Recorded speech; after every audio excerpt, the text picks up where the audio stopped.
Assalamualaikum warahmatullahi wabarakatuh. Halo semuanya, pada video kali ini saya akan sharing materi tentang enzim. Langsung saja kita ke pembahasannya.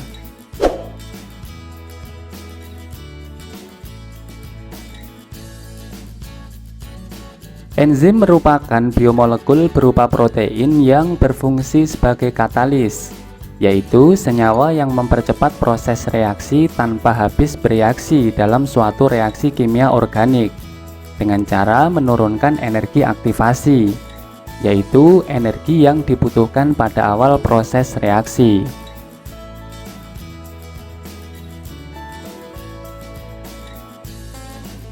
Berikut ini adalah ilustrasi enzim menurunkan energi aktivasi dalam suatu reaksi. Di sini sumbu Y menunjukkan energi aktivasi, sedangkan sumbu X menunjukkan proses reaksi. Di sini ada reaktan. Reaktan ini adalah bahan-bahan yang akan diproses melalui reaksi kimia untuk menghasilkan produk. Dalam proses reaksi kimia tersebut, apabila tidak menggunakan enzim, maka energi aktivasi yang dibutuhkan cukup besar. Tetapi dalam proses reaksi kimia tersebut, apabila menggunakan enzim, maka energi aktivasi yang digunakan lebih kecil. Dengan demikian, fungsi enzim di sini adalah untuk menurunkan energi aktivasi sehingga proses reaksi kimia berjalan lebih cepat.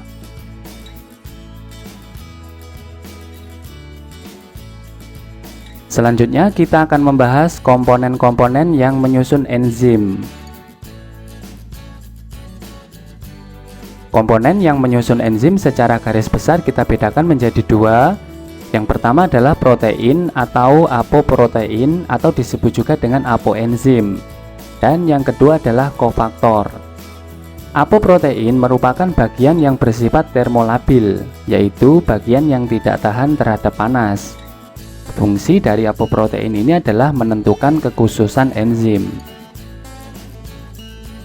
Kemudian kofaktor dibedakan menjadi tiga. Yang pertama adalah aktivator, yang kedua adalah gugus prostetik, dan yang ketiga adalah koenzim. Aktivator merupakan logam anorganik yang berikatan lemah dengan enzim dan merupakan molekul yang mempermudah ikatan antara enzim dengan substratnya serta mempercepat kerja enzim. Contoh aktivator adalah Fe, Ca, Mn, Zn, K, dan Co. Misalnya enzim katalase memerlukan aktivator berupa Fe2+ atau Fe3+. Selanjutnya gugus prostetik. Gugus prostetik merupakan senyawa organik yang berikatan kuat atau berikatan kovalen dengan enzim. FAD, biotin, dan heme merupakan gugus prostetik yang mengandung zat besi yang berperan memberi kekuatan ekstra pada enzim katalase. Dan yang ketiga adalah koenzim. Koenzim merupakan molekul organik kecil yang mentranspor gugus kimia atau elektron dari suatu enzim ke enzim lainnya dan bersifat termostabil atau tahan panas. Contoh dari koenzim misalnya adalah NAD, NADP, FAD, ATP, riboflavin, tiamin, dan asam folat.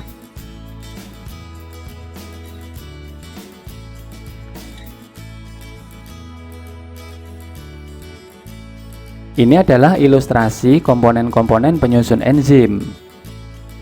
Di sini ada enzim, kemudian di sini ada gugus prostetik. Kemudian di sini adalah substrat yang akan dikatalisis oleh enzim tersebut. Selanjutnya di sini ada enzim, kemudian posisi koenzim NAD misalnya pada bagian ini. Selanjutnya di sini ada substrat yang akan dikatalisis oleh enzim ini. Sekarang silahkan Anda menjawab soal nomor 1 berikut ini. Ketika dalam perjalanan mendaki gunung, seorang remaja digigit oleh seekor ular berbisa. Dia hampir saja meninggal akibat hemolisis atau sebagian besar sel darah merahnya lisis atau pecah. Dari hasil analisis terhadap bisa ular tersebut ditemukan 3 buah enzim. Yang pertama adalah fosfolipase yang mendegradasi fosfolipid. Yang kedua adalah neuramidinase yang melepaskan karbohidrat pada permukaan sel. Dan yang ketiga adalah protease yang mendegradasi protein. Sebutkan jenis enzim yang diduga menyebabkan hemolisis atau hampir saja berakibat fatal tersebut, beserta alasannya.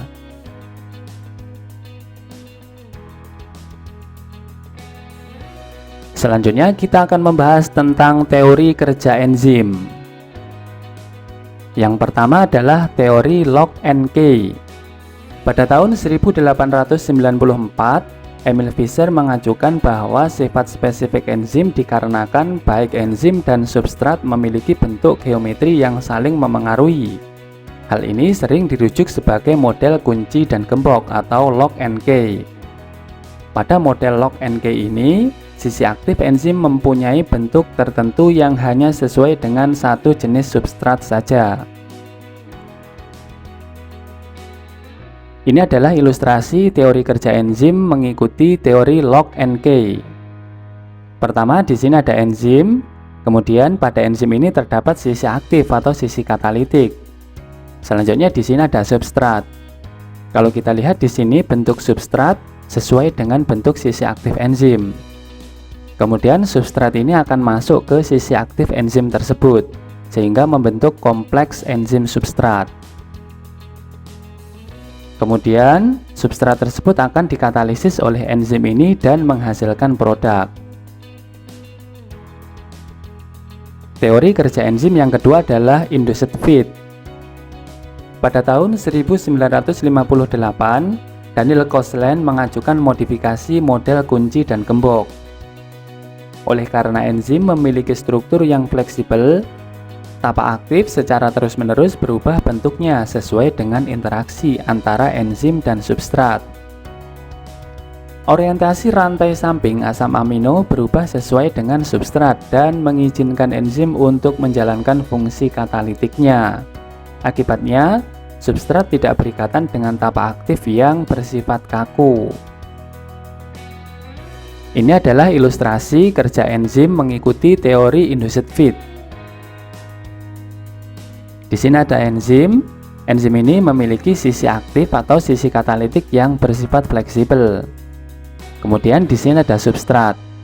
Kalau kita lihat di sini, maka bentuk substrat tidak sepenuhnya mirip dengan bentuk sisi aktif enzim.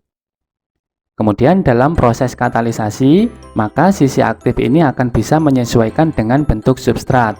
Ini adalah enzim yang sisi aktifnya telah berubah sesuai dengan bentuk substrat. Kemudian substrat ini akan masuk ke sisi aktif enzim tersebut. Selanjutnya terbentuk kompleks enzim substrat. Kemudian substrat akan dikatalisis oleh enzim dan menghasilkan produk.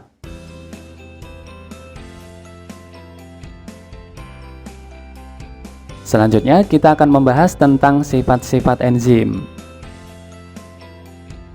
Enzim berperan sebagai biokatalisator, yaitu mempercepat proses reaksi kimia dengan cara menurunkan energi aktivasi.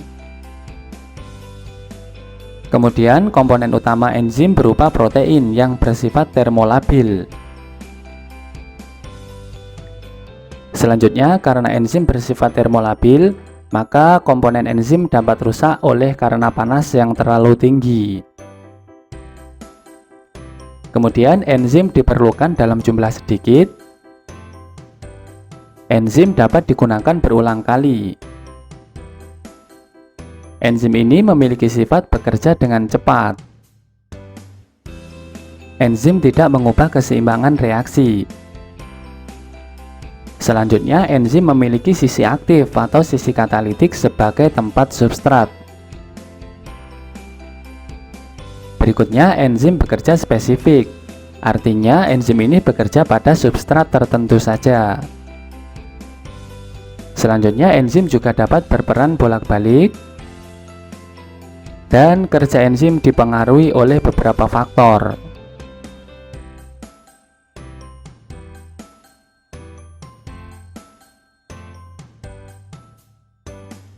Selanjutnya kita akan membahas tentang faktor-faktor yang memengaruhi kerja enzim. Misalnya kita ambil di sini adalah enzim katalase.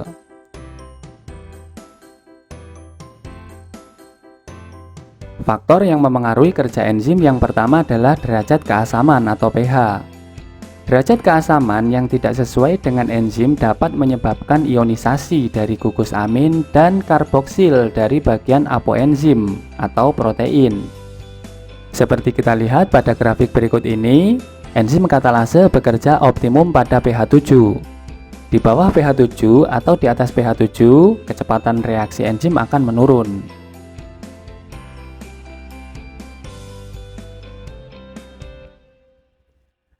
Faktor yang memengaruhi kerja enzim yang kedua adalah suhu. Komponen utama enzim adalah protein, sehingga sangat peka terhadap suhu. Peningkatan suhu menyebabkan energi kinetik pada molekul substrat dan enzim meningkat, sehingga kecepatan reaksi juga meningkat. Namun suhu yang terlalu tinggi dapat menyebabkan rusaknya enzim yang disebut dengan denaturasi.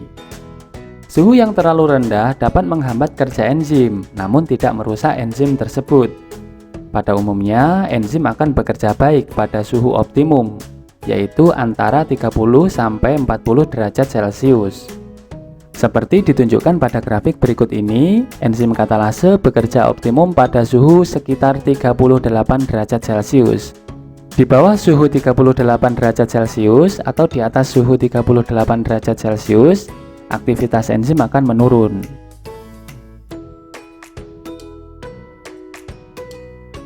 Faktor yang memengaruhi kerja enzim berikutnya adalah konsentrasi enzim. Kecepatan reaksi yang dikatalisis oleh enzim berbanding lurus dengan konsentrasi enzim asalkan faktor-faktor yang lain konstan. Seperti kita lihat pada grafik berikut ini, semakin banyak enzim yang diberikan, maka aktivitas katalisasi menjadi semakin cepat. Selanjutnya, faktor yang memengaruhi kerja enzim adalah konsentrasi substrat. Kecepatan reaksi enzim akan meningkat jika jumlah substrat ditingkatkan sampai suatu titik di mana enzim telah jenuh dengan substrat tersebut.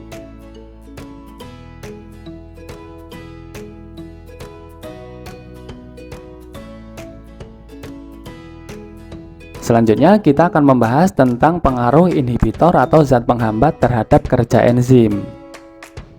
Pada umumnya, inhibitor dibedakan menjadi dua, yaitu inhibitor kompetitif dan inhibitor non-kompetitif. Pertama, kita akan membahas tentang inhibitor kompetitif. Inhibitor kompetitif memiliki struktur yang mirip dengan substrat. Inhibitor ini menghambat kerja enzim dengan menempati sisi aktif enzim, dengan cara bersaing dengan substrat untuk berikatan dengan sisi aktif enzim tersebut. Penghambatan ini bersifat reversibel, artinya dapat kembali seperti semula, dan dapat dihilangkan dengan penambahan konsentrasi substrat. Contohnya adalah sianida yang bersaing dengan oksigen untuk mendapatkan hemoglobin pada rantai akhir respirasi. Ini adalah ilustrasi inhibitor kompetitif yang bersaing dengan substrat untuk menempati sisi aktif atau sisi katalitik enzim. Kalau kita lihat pada ilustrasi ini, bentuk inhibitor kompetitif menyerupai bentuk substrat, sehingga inhibitor kompetitif ini akan bersaing dengan substrat untuk menempati sisi aktif enzim. Apabila inhibitor kompetitif ini telah menempati sisi aktif enzim, maka substrat tidak akan dapat berikatan dengan enzim tersebut. Dengan demikian, katalisasi substrat oleh enzim ini akan terhambat.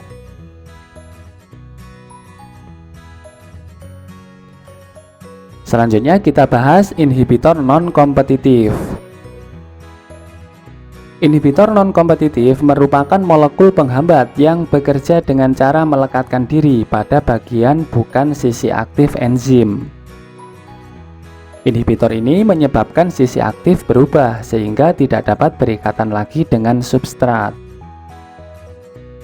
Inhibitor non-kompetitif tidak dapat dipengaruhi oleh konsentrasi substrat. Contoh inhibitor non-kompetitif adalah antibiotik penisilin yang menghambat kerja enzim penyusun dinding sel bakteri.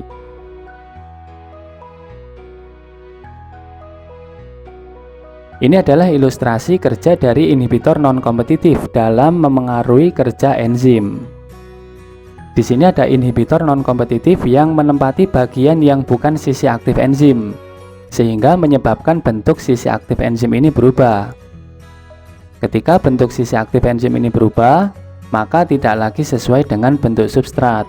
Akibatnya, substrat tidak dapat melekat pada bagian sisi aktif enzim ini, sehingga proses katalisasi substrat menjadi produk terhambat. Sekarang silahkan Anda menjawab soal nomor 2 berikut ini. Selain inhibitor kompetitif dan non-kompetitif, kerja enzim juga dipengaruhi oleh inhibitor yang bersifat reversible dan irreversible. Jelaskan perbedaan antara inhibitor reversible dan irreversible tersebut beserta contohnya.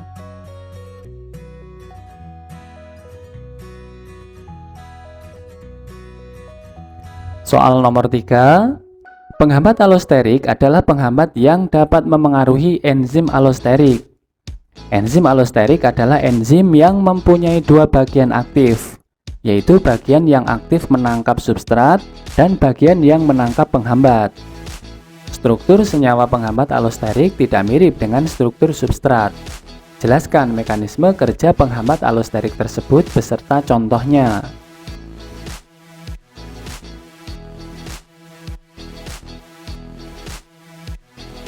Berikut ini kita akan membahas tentang 6 kelas enzim. Yang pertama adalah oksidoreduktase, yang berfungsi untuk mengatalisis reaksi oksidasi atau reduksi. Yang kedua adalah transferase, berfungsi untuk mentransfer gugus fungsi. Selanjutnya hidrolase, untuk mengatalisis hidrolisis berbagai ikatan. Selanjutnya adalah liase, yang berfungsi untuk memutuskan berbagai ikatan kimia selain melalui hidrolisis dan oksidasi. Kemudian isomerase yang berfungsi untuk mengatalisis isomerisasi sebuah molekul tunggal. Kemudian ada ligase yang berfungsi menggabungkan dua molekul dengan ikatan kovalen.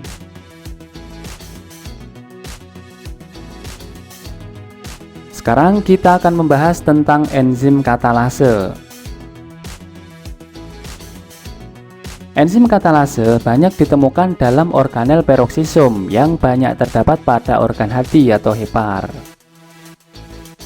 Enzim katalase mampu melakukan proses oksidasi terhadap bahan-bahan toksik di dalam sel, misalnya hidrogen peroksida atau H2O2. Hidrogen peroksida merupakan bahan kimia organik yang memiliki sifat oksidator kuat dan bersifat racun dalam tubuh yang merupakan salah satu zat sisa hasil samping dari metabolisme tubuh pada manusia dan hewan. Apabila hidrogen peroksida tidak diuraikan, maka akan terjadi kematian sel secara massal.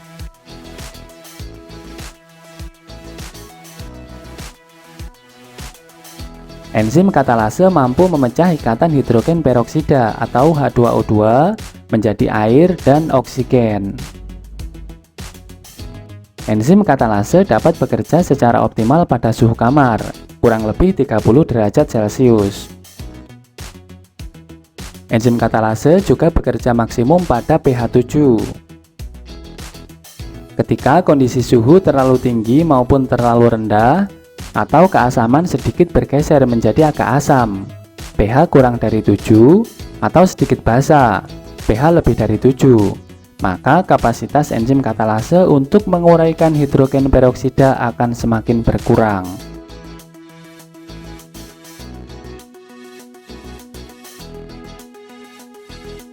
Selanjutnya kita akan membahas rancangan percobaan enzim katalase.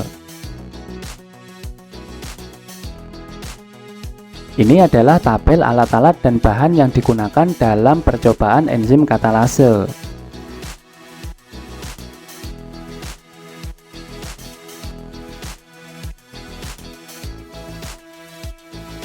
Selanjutnya ini adalah rancangan percobaan enzim katalase. Ada beberapa perlakuan yang dapat diberikan dalam percobaan enzim katalase ini. Misalnya pada perlakuan A, di sini ada tabung reaksi, tabung reaksi ini diisi dengan larutan H2O2. Kemudian larutan H2O2 ini ditambah dengan ekstrak hati atau ekstrak jantung yang mengandung enzim katalase. Setelah larutan H2O2 ditambah dengan ekstrak hati atau ekstrak jantung, kemudian ujung tabung reaksi ini ditutup dengan menggunakan ibu jari. Selanjutnya kita dapat mengamati gelembung-gelembung yang muncul di dalam tabung reaksi ini. Langkah selanjutnya kita bisa melakukan uji nyala dengan cara membakar lidi. Setelah lidi terbakar, api tersebut kita matikan sehingga timbul bara di ujung lidi tersebut. Kemudian kita memasukkan bara pada ujung lidi tersebut ke dalam tabung reaksi tadi. Kemudian kita mengamati api yang muncul pada lidi di dalam tabung reaksi tersebut. Munculnya api ini karena larutan H2O2 telah dipecah oleh ekstrak hati yang mengandung enzim katalase menjadi H2O dan O2.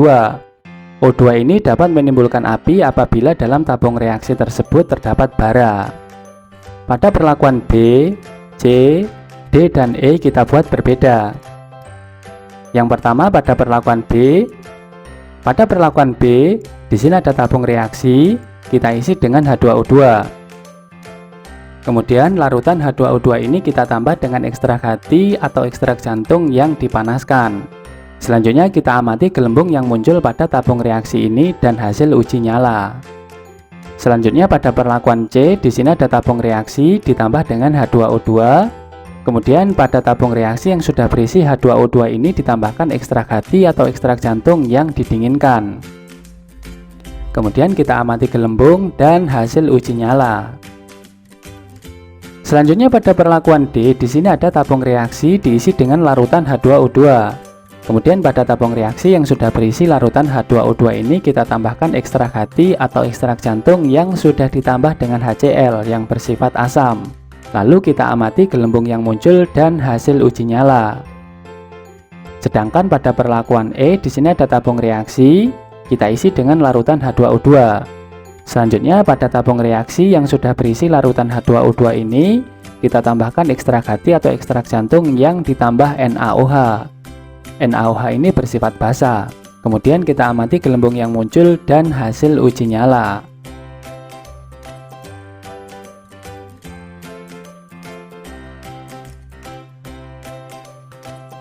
Hasil dari percobaan enzim katalase tersebut dapat dituliskan pada tabel berikut ini. Sekarang silakan Anda menjawab soal nomor 4 berikut ini. Perhatikan perangkat percobaan enzim katalase berikut. Jelaskan tabung mana yang akan menghasilkan gas oksigen paling banyak dan jelaskan pula alasannya. Soal nomor 5. Hasil percobaan enzim katalase menggunakan potongan hati dan H2O2 adalah sebagai berikut. Jelaskan kesimpulan hasil percobaan seperti tampak pada tabel di atas.